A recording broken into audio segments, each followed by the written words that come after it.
여러분은 식당이나 패스트푸드에 가서 어떻게 주문을 잘 하고 있습니까? 요즘은 어디를 가든지 기계가 우리를 반겨줍니다.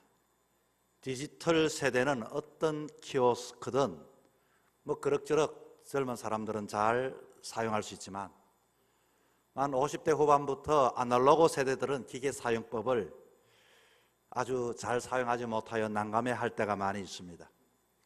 요즘은 버스터미널이나 식당에서 키오스크를 사용 못하겠으니 좀 도와달라는 분들이 많다고 합니다. 우리들의 일상적인 삶을 여러분 보시면은요, 음식점이나 터미널, 영화관, 병원, 은행, 물품보관소 등 동사무소 등 어디든지 직원은 잘 보이지 않습니다. 어떤 분이 식당에 갔는데 그냥 이 식당에는 주문을 받는 직원이 따로 없더라는 것입니다. 아무리 둘러봐도 직원이 없어서 가만히 보니 주방 안에 사람이 한 분 계시는데 주방에 있는 분을 이렇게 불러서 이게 좀 주문을 도와달라고 했더니 그게 키오스크가 있으니 거기에 주문하시면 된다고만 말하고서 그냥 자기 일만 하더라는 겁니다. 이 세상의 삶을 살아가면서 이 세상은 이렇게 빨리 모든 것들이 발달되어 있고 그렇지만 우리가 세상을 따라가지 못하여 앞으로 실버 세대들이라든지 모든 사람들이 쉽게 세상을 쫓아가지 못하여 어려움을 겪는 분들이 많다고 합니다. 오래전 강원도 산골 작을 마을에 가난하게 살고 있는 혼자 되신 여집사님이 계셨어요. 그런데 그분에게는 참으로 소중한 아들이 한 분 계셨는데 잘 돈을 버는 재주가 없었습니다. 그래서 누구의 소개로 그 당시에 사우디아라비아로 가서 돈을 벌기 위해서 이 사우디아라비아로 일하러 갔습니다. 마을 사람들은 이제 이 여집사님이 이제 큰 부자가 될 것이라는 기대를 가지고 부러워했습니다. 그래서 교회 주일날만 되면은 당신 아들이 어떻게 돈을 붙여왔냐 이렇게 물었습니다. 집사님의 대답은 돈은 무슨 돈, 편지밖에 안 왔어. 그래서 집사님은 1년이 지나고 2년이 되어져 갈 때쯤 교회에서 구제하는 쌀로 이렇게 연명해 가게 되었습니다. 교인들은 외국에 나간 아들을 이렇게 욕을 했습니다. 그때 목사님이 신방차 오셔서 편지 속에 다른 것은 없던가요? 라고 이렇게 물었더니 편지 올 때마다 종이 조각 하나가 있었다는 거예요. 여러분, 그 종이는 뭘까요? 이분은 이 돈은 보았지만 수표라는 것을 본 적이 없는 분이었습니다. 이 17불이나 100만 원짜리 수표를 그 당시에 이렇게 붙였지만 그것이 수표인지는 몰랐다는 거예요. 삶을 살아가면서 우리에게 주는 모든 기회가 많이 있지만 모르면 늘 언제나 불편하고 손해보고 힘겹게 살아갈 수밖에 없습니다. 여러분, 수표와 돈, 이것은 엄청난 차이가 있습니다. 우리 인생은 어떨까요? 우리 인생도 여러분 동일합니다. 내가 알면 세상 사는 것이 쉽고 유익하고 모든 것들을 누리며 살아갈 수 있는데 모르면 모든 것들이 불편하고 어렵고 힘들게 살아갈 수밖에 없습니다. 어떤 사람들은 남들에게는 참 부러움의 대상이에요. 많이 가지고 누리고 있지만은 평생을 걱정하고 힘들고 불평하게 어렵게 사는 사람이 있습니다. 어떤 사람들은 보잘것없이 보이지만 정말로 그 시간들을 나누고 감사하고 주변의 사람들이 항상 기뻐하고 어울리며 교제하는 사람들, 그런 복된 인생들도 있습니다. 여러분, 예수님을 믿는 신앙은 어떨까요? 예수님을 믿는다라고 할 때 10년, 20년, 30년쯤 예수를 믿게 되어지면은 한 분야의 30년은 전문가이고 베테랑입니다. 그렇다면 베테랑은 이 예수 안에서 주시는 유익과 기쁨과 은혜가 있어야 할 텐데 신앙의 삶을 그렇게 오랫동안 삶을 살면서도 예수님에 대하여 잘 모르고 신앙을 잘 모르다 보니 아직도 수십 년이 지났지만 아이고 이제 예수를 믿어야 되겠다 안 믿어야 되겠다 사랑하니 사랑 안 하니 마치 힘겹게 오르막을 올라가는 낡은 화물차처럼 잔뜩 짐은 싣고서 뒤로 미끄러질까 뭉쳤을까 주변에 보는 사람이 더불어 불안해하는 그와 같은 현상들이 얼마나 주변에 많은지도 모릅니다. 여러분, 저와 여러분은 영적인 세계에 들어왔습니다. 여러분의 신앙의 연조가 어떻게 되어집니까? 우리는 이 땅에 육적인 눈만 크게 뜨지 말고 이 안 보이는 세상 걱정하지 말고 영적인 눈이 다시 크게 떠여서 하나님이 주시는 풍성한 은혜를 볼 수 있기를 축복합니다. 오늘 본문의 말씀이 그런 내용입니다. 에베소서 교회 성도들은 누구보다도 복음을 잘 알고 신앙의 삶을 잘 살았습니다. 그런 신앙의 사람임에도 불구하고 잠깐 이 사도 바울이 보이지 않으니 다시금 도루묵이 되어서 지난날에 섬겼던 아데미 신상 앞에서 이와 같이 자기들의 습관대로 믿음의 삶을 살았고, 그리고 세상을 의지하고 재미에 빠졌다가 그렇게 신앙의 삶을 살아갔던 사람들의 이야기인 것입니다. 에베소서 교인의 성도 이야기는 그들의 이야기가 아니라 우리들의 이야기입니다. 오늘 본문에 봤더니 바울은 이 에베소 교인들을 위해서 기도하는 장면이 나옵니다. 오늘 본문에 봤더니 지혜와 계시의 성령이여 저들이 하나님을 더욱 잘 알게 하여 주시고 우리의 마음의 눈을 밝혀 주시어 하나님이 주시는 복을 알게 해달라고 기도하고 있습니다. 마음의 눈을 밝혀달라고 기도하는 이유는 과연 뭘까요? 그렇게 예수를 믿으면서도, 그렇게 신앙의 삶을 살면서도 마음의 눈이 닫혀져 있으니 영적인 것을 보지 못하니 그렇게 힘들게 어렵게 이들이 신앙의 삶을 살더라는 것입니다. 오늘 본문의 내용은 세 가지를 간략한 기도의 내용이 담겨져 있습니다. 바울이 에베소 교인을 위하여 기도했던 제목, 첫 번째는 무엇인고 하니 하나님을 알게 해주세요. 여러분, 하나님을 우리는 알게 해달라는 기도를 드려야 합니다. 두 번째 기도의 제목은 무엇인고 하니 하나님, 내가 이 땅에 주어진 삶을 살아가지만 이 소망이 무엇인지, 사명이 무엇인지, 역할이 무엇인지를 깨닫게 하여 주옵소서. 세 번째 기도의 제목은 이 땅의 삶을 살아가는 우리가 하나님의 능력과 하나님의 위력을 알면서 살아가게 해달라는 세 가지의 기도의 제목을 바울은 에베소 교인들을 위하여 드렸다, 그 말인 것입니다. 여러분, 우리는 수많은 기도를 드립니다. 직장 가려고 기도하고, 근심 얻기 원하여 기도하고, 일이 잘 되기를 위해 기도합니다. 우리가 정작 드려야 할 기도의 제목은 세 가지입니다. 내가 하나님을 믿기 때문에 하나님이란 존재, 신존재에 대하여 믿음의 경배의 그 대상인 하나님은 누군가에 대하여 믿음을 달라고 이 믿음에 대한 기도를 드려야 합니다. 자, 이 세 가지에 대하여 제가 여러분에게 오늘 말씀을 간략하게 드리도록 하겠습니다. 오늘 첫째는 하나님을 알게 하소서, 이렇게 시작을 합니다. 여러분, 내가 믿는 신앙의 주체를 분명히 알아야 바른 신앙의 삶을 삽니다. 이와 같이 목표물이 주체가 분명하지 않으니 왔다 갔다 초점이 흐트러질 수밖에 없는 것이죠. 프랑스의 파스칼이라고 하는 이름은 한 번쯤 들어보았을 것입니다. 프랑스의 파스칼은 17세기 최고의 철학자이며 수학자였습니다. 그리고 당대의 지성인이었죠. 이분은 그 나름대로 최선을 다해 하나님을 알고자 노력을 했습니다. 정말로 철학자이기 때문에 철학적으로 하나님을 알려고 아무리 노력을 했습니다. 그런데 하나님을 알지를 못했습니다. 그런데 그가 하나님을 평생에 잊을 수 없는 놀라운 영적 체험을 하고 하나님을 깨닫게 되었습니다. 이 영적 체험을 가지고 썼던 책이 유명한 판세라고 하는 책입니다. 여러분, 그는 이 책에다가 이렇게 썼습니다. 불에 휩싸인 은총의 밤이었다. 불에 휩싸인 은총의 밤. 그리고 살아계신 하나님께서 친히 그 밤에 나를 찾아오셨다. 그리고 나를 만나 주셨고 비로소 하나님을 하나님으로 알 수 있게 되었다. 파스칼은 이날의 체험을 바탕으로 숨어 계신 하나님이라고 이렇게 표현을 하고 있습니다. 이 말은 무슨 말씀인고 하니 우리 인간의 이성으로는 알 수가 없다. 오직 예수님을, 그리스도를 통해서 계시해 주실 때만 알 수 있는 하나님이라는 뜻입니다. 여러분, 말이 어렵습니까? 이것은 과연 무엇입니까? 믿음은 내가 믿는 것이 믿음이 아니라는 겁니다. 예수 천당 동의하느냐? 불신지옥 동의를 못해? 믿음은 내가 동의하고 안 하고의 이 문제가 아닙니다. 내가 시인하고 인정하는 것도 아닙니다. 믿음은 내가 믿는 것이 아니라 그냥 믿어지는 것입니다.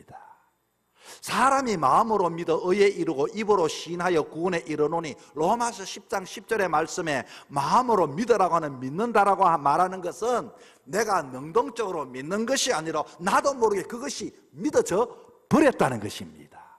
수동태라는 것입니다. 남들이 뭐라고 말하든 예수가 하나님의 아들인 것이 믿어지는 것입니다. 남들이 무엇이라고 하든 십자가에서 그분이 죄를 대속했다는 그 사실 앞에 나도 모르게 눈물이 흐르고 나도 모르게 고백이 터져 나오는 것이 믿음이라는 것입니다. 남들이 뭐라고 하든 저 영원한 천국에 대하여 영생하는 사실이 내가 믿는 것이 아니라 그것이 그냥 믿어지는 것입니다. 믿음은 나로 말미암아 나에게서 시작되는 그런 것이 아니라, 믿음이라는 것은 예수를 하나님의 아들로 내가 믿어 해도 믿으려고 발부동을 쳐도 믿어지는 것이 아닙니다. 그냥 나도 모르게 그냥 그 믿음이 내가 입술로 고백하고 내 마음에 역사하고 내 마음에 감동이 있고 내 마음에 나도 모르게 믿어져 버리는 것입니다.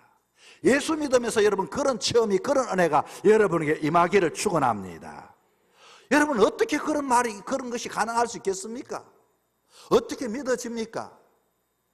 그것은 바로 성령께서 임재하셔서, 성령께서 역사하셔서 나도 모르게 내가 보지 못했던 영적인 눈이 떠여지고 보니 그것이 아멘 하고 이와 같이 그 앞에 무릎 꿇고 믿음이 오게 되는 것입니다.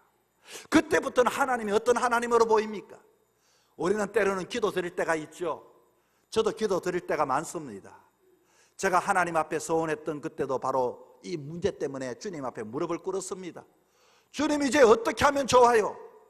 이제는 내가 추천받아서 취직해야 되는데 그 취직에 떨어졌으니 어떻게 하면 좋아요? 문제를 가지고 나는 주님 앞에 막기와 같이 부르짖어 기도했습니다. 해결해 달라고, 보여달라고, 역사해 달라고, 왜 나에게는 그렇게 하느냐고, 내 인생의 젊은 인생을 이렇게까지 실망시킬 수 있냐고, 나 같은 사람 주님 붙잡아 주셔야 되지 않느냐고, 그렇게 한참 기도하고 보니 그 문제에 매여 있던 내 자신이 문제가 아니라 더 크신 하나님이, 문제보다 더 크신 해답의 하나님이 흰옷을 입고 빛 광채하는 나를 꼭 안아주시는데, 이제는 그 문제는 사라져버리고 그 하나님에 대하여 나도 모르는 죄악된 내 모습이 제 눈에 눈물이 줄줄 흐르면서 회개의 역사가 일어나기 시작했던 것입니다.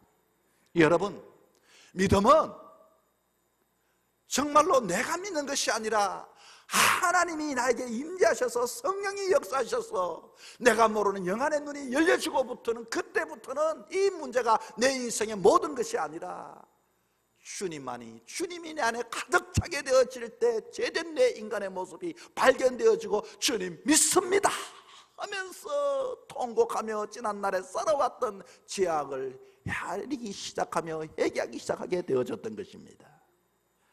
다윗이 범죄한 이후에 하나님 앞에 부르짖어 기도했죠. 죄를 용서해달라고 기도한 게 아닙니다. 그는 성령님 떠나지 마세요, 성령님이 임하는 사람들에게는 이와 같이 모든 것들이 보지 못하는 것들을 보게 되고, 하나님이 보이지 않을까 싶어서, 하나님이 자기를 붙잡지 않을까 싶어서 그랬던 사울을 그는 본 적이 있기 때문에 그는 주님 앞에 성령님 떠나지 말라고 기도했던 것입니다. 여러분, 우리가 이 땅에서 기도해야 할 제목은, 진정한 기도의 제목은 무엇이겠습니까? 저와 여러분이 예수를 믿게 되었사오니 여러분의 영적인 눈이 뜨여져서 사랑의 하나님, 능력의 하나님, 권능의 하나님, 구원의 하나님이 여러분의 인생에 보여질 수 있기를 축복합니다. 주님이 보여지면 그때부터는 사나 죽으나 나는 주님의 것입니다. 주님 앞에 두 손 들고 항복하며 하나님 앞에 찬송하며 우리는 나갈 수 있습니다. 얼마의 시간이 지난 줄 모릅니다. 온몸에는 땀이 범벅이 되어져 있습니다. 주님이 오셨다 나에게. 이제는 주님이 보여진다. 여러분 평생의 삶을 살아가며 예수 믿으면서 그 은혜가, 그 역사가 여러분에게 임하기를 축원합니다. 두 번째는 어떤 기도를 드려야 할까요? 내 인생에 부르심의 소망을 알게 하소서. 여러분, 하나님을 발견한 사람에게는 다음에는 두 번째 기도의 제목이 있습니다. 주님, 제가 어떻게 이제는 살면 되겠습니까? 제가 어떻게 사는 것이 이 땅에 왔던 내 인생의 목적입니까? 내가 같은 어떻게 나 같은 나는 나를 무시하고 살았고 나는 아무것도 아니라고 생각했는데 하나님 앞에 이렇게 소중한 인간이라는 것을 깨닫게 되었사오니 내가 어떻게 살 때 하나님 영광 되겠습니까? 주님 앞에 질문하게 되어집니다. 그러면서 나도 모르게 터져나오지요. 돈을 벌어야 되겠다는 그 인생이 주님, 옛날에 생각했던 목회자가 되기를 한 번쯤은 생각했던 그것들이 생각이 주마등처럼 지나가면서 이제 주님 나를 택해 주신다면 내가 주님의 일을 감당해 보겠습니다. 입이 둔합니다. 사람 앞에서도 이와 같이 주눅 잘 들고 부끄럼 잘 타지만은 그러나 주님 나를 붙잡아 주실 때 내가 사명자가 되겠습니다. 오늘 본문의 바울은 에베소 교회 성도들을 위하여 두 번째 기도의 제목이 바로 그겁니다. 부르신 소명을 알게 해 주십시오라는 것입니다. 수많은 사람들, 세상의 사람들이 우왕좌왕합니까? 왜 이와 같이 오늘은 웃다가 내일은 이와 같이 슬픔을 미리 걱정합니까? 자기의 역할을 모르기 때문입니다. 자기의 자리를 모르기 때문입니다. 어디로 가야 할지 불안하기 때문인 것입니다. 길을 잃은 사람입니다. 예수님을 믿으면서도 주님 안에 거하지 아니하고 마음대로 왔다 갔다 합니다. 믿는 사람은 자기의 자리가 있습니다. 믿음의 사람은 자기의 길이 있습니다. 가야 할 곳이 있습니다. 여러분 지금 어떤 자리에 있습니까? 유혹의 자리는 아닙니까? 미혹의 자리는 아닙니까? 아니면 여러분 욕망의 자리는 아닙니까? 분노 안에서 그 자리를 이와 같이 차지하지 못해서 힘들어하고 있지는 않습니까? 우리의 영의 눈이 뜨여지게 되어지면 내가 어느 길로 가야 할 것인지, 내가 그렇게 가지 못한 것에 대하여 주님 앞에 회개하며 이와 같이 그 길을 가되 정말로 능력 있게 갈 수 있도록 주님 앞에 기도하게 되는 것입니다. 오늘 보면 18절에 너희는 마음의 눈을 밝히사 그의 부르심의 소망이 무엇이며, 바울은 에베소 교인들로 하여금 하나님의 부르신 소망이 무엇인지를 알도록 기도했다 그 말입니다. 에베소 교인들은 지난날에는 하나님을 잘 섬기는 것 같았지만 그러나 에베소 그와 같이 아데미 여신을 섬기면서 또와 같이 지난날의 그 삶을 잊어버리고 자기 마음대로 살았던 사람들이었습니다. 우리의 인생의 삶 흔들리는 이유는 부르심의 소망을 붙들지 못하기 때문에 그런 것입니다. 저와 여러분은 하나님이 부르셨기 때문에 이 자리에 있는 것을 믿을 수 있기를 바랍니다. 나 같은 사람 부르셨다. 이와 같이 어떤 모양에 있든지 어떤 위치에 있든지 어떤 자리에 있든지 하나님은 찬양받기를 원하시고 오늘도 나를 통하여 소망과 나를 통하여 이와 같이 소명 가지고 살아가는 저와 여러분의 삶이 되기를 주의 이름으로 축복합니다. 셋째는 사도 바울이 기도의 제목 하나님의 능력을 알게 하여 주옵소서라고 기도합니다. 여러분, 하나님은 능력의 하나님이십니다. 하나님은 권능의 하나님이십니다. 독일의 신학자 마틴 루터는 가톨릭에 대항하여 종교개혁을 할 때에 오른팔처럼 여겼던 프레드릭 니코니우스가 있었습니다. 그에게 이와 같이 늘 일을 도와주었지만 갑자기 병이 들어 도저히 소생할 가망이 없었습니다. 더 이상 희망이 없음을 느꼈던 니코니우스는 루터에게 마지막 편지를 보냅니다. 그 편지를 받고서 루터는 깜짝 놀랐습니다. 친구여, 나는 자네가 나에게 보낸 이 편지 잘 받았네. 그러나 이제는 더 살 것을 하나님의 이름으로 내가 명령하네. 자네는 교회를 개혁해야 하고 자네가 나에게 필요하니 주님은 자네가 죽었다는 소식을 통하여 나로 하여금 듣도록 하지 않을 걸세. 자네가 살아야 한다는 것은 하나님의 뜻이네. 그리고 나의 바람이네. 분명히 하나님께서 자네를 통하여 나와 함께 더불어 이 종교개혁을 성취하리라 나는 믿네.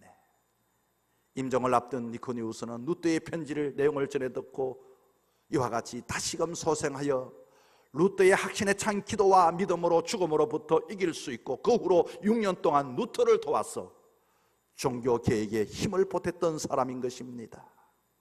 루터는 믿음의 사람이었습니다. 하나님의 능력이 함께 하시기만 한다면 아직도 하나님의 일이 있는 자에게는 이와 같이 건강을 주시고 능력을 주시고 힘을 주신다는 것을 그는 알았던 사람이었던 것입니다. 오늘 보면 19절에 말합니다. 그의 힘의 위력으로 역사하심을 따라 믿는 우리에게 베푸신 능력의 지극히 크심이 어떠한 것을 너희가 알게 하시기를 구하노라. 하나님을 믿으면서도 우리는 하나님의 능력을 경험하지 않기를 원하는 사람들이 얼마나 많은지 모릅니다. 헨리 나우헨의 서커스 고개사라고 하는 이야기가 있습니다. 여러분, 서커스 중에 공중근해라고 아시지요? 공중근해 타기를 하는 고개사들을 보면 참 대단합니다. 그런데 공중근해에 매달려서 그렇게 멋있게 그네를 타고 있다가 맞은편에 자기를 잡아주는 사람을 향하여 자기는 몸을 던집니다. 공중근해의 그 고개사는 공중에 한참 이와 같이 떠 있을 때 많은 생각을 하게 될 것입니다. 헨리 나우헨은 말합니다. 그러나 공중고개사가 공중에 떠 있을 때 자기를 잡아주려고 하는 그 사람을 전적으로 믿어야지 자기가 잡으려고 발부둥 치고 애를 써서는 떨어질 수밖에 없다. 여러분, 공중고개를 할 때 그네를 타는 사람은 그 그네를 타다가 공중에다 몸을 던졌을 때 자기 잡아주는 사람을 향하여 그냥 몸을 맡겨버릴 때 그 잡아주는 사람이 가장 쉽게 잡아서 안전하게 그렇게 묘기를 부려낼 수가 있게 되는 것입니다. 여러분은 정말로 하나님 앞에 멋진 공중고개를 이와 같이 이 세상에 떠있고 내가 감당하지 못하는 것에 있어서 하나님께 모든 것을 얼마나 맡기며 살아가고 있습니까? 여러분, 고개사가 불안하여 몸을 움츠리고 완전한 자세를 잡지 못하고 잡아주는 사람을 믿지 못하고 자기 힘으로 잡기 위하여 애를 쓴다면 실패할 수밖에 없습니다. 오늘날 그런 그리스도인들이 얼마나 많은지 모릅니다. 그리고서 신앙의 삶을 아무리 믿어도 하나님의 능력을 경험할 수가 없습니다. 우리는 매 순간 공중의 가장 높은 정점의 그늘을 타고 올라가는 인생들입니다. 그리고 우리는 우리를 인생의 손을 잡아주는 하나님이 있는 것을 믿는 사람입니다. 어떻게 우리 인생을 맡길 수 있겠습니까? 주님, 저를 붙잡아 주옵소서. 주님, 나를 이끌어 주시옵소서. 주님, 나를 품어 주시옵소서. 완전히 맡기는 것입니다. 주님이 눈에 보입니까? 영의 눈을 뜨지 못하면 우리를 잡아주는 주님이 보이지 않으니 불안할 수밖에 없습니다. 우리는 영의 눈이 뜨여지기를 기도하고 뿐만 아니라 우리는 어떤 인생임을 알고 그리고 주님을 보고 주의 능력으로 나를 붙잡아 달라고 기도하는 사람이 되어야 하는 것입니다. 사랑하는 성도 여러분, 어설프게 예수님 믿지 마십시오. 어설프게 여러분, 아무리 학교를 오래 다녀도 여러분 공부를 잘하는 게 아닙니다. 적당하게 내 힘으로 신앙의 삶을 살려가지 마십시오. 이쯤 하면 좋은 교인이겠지, 좋은 직분이 나에게 주어지겠지, 천국 가겠지, 믿음의 사람이겠지. 사람도 의지하고 주님도 의지하고 이렇게 살면 신앙의 삶이 힘이 들어질 수밖에 없습니다. 하나님을 온전히 의지하지 않는 백성에게는 하나님은 역사할 수가 없습니다. 사랑하는 성도 여러분, 에베소서 교인을 위하여 드렸던 바울의 성직자 바울의 기도, 저는 여러분이 그런 기도를 드렸으면 좋겠습니다. 저도 여러분을 위하여 그런 기도를 드리겠습니다. 우리가 수많은 기도의 제목이 있지만 내가 몸된 제단을 출입하는 가운데 영의 눈이 뜨여 능력의 하나님을 알게 하여 주옵소서. 내가 이와 같이 세상에 버려진 존재가 하나님의 손에 쓰임받을 수 있는 소망을 가지며 살아가는 인생 되게 하여 주옵소서. 오늘도 매 순간 내 능력이 아니라 하나님의 능력과 하나님의 은혜 안에 살아감을 내가 믿고 주님의 손에 맡기게 하여 주옵소서. 그렇게 인생의 삶을 살아가는 저와 여러분의 삶이 되기를 주 이름으로 부탁을 드립니다.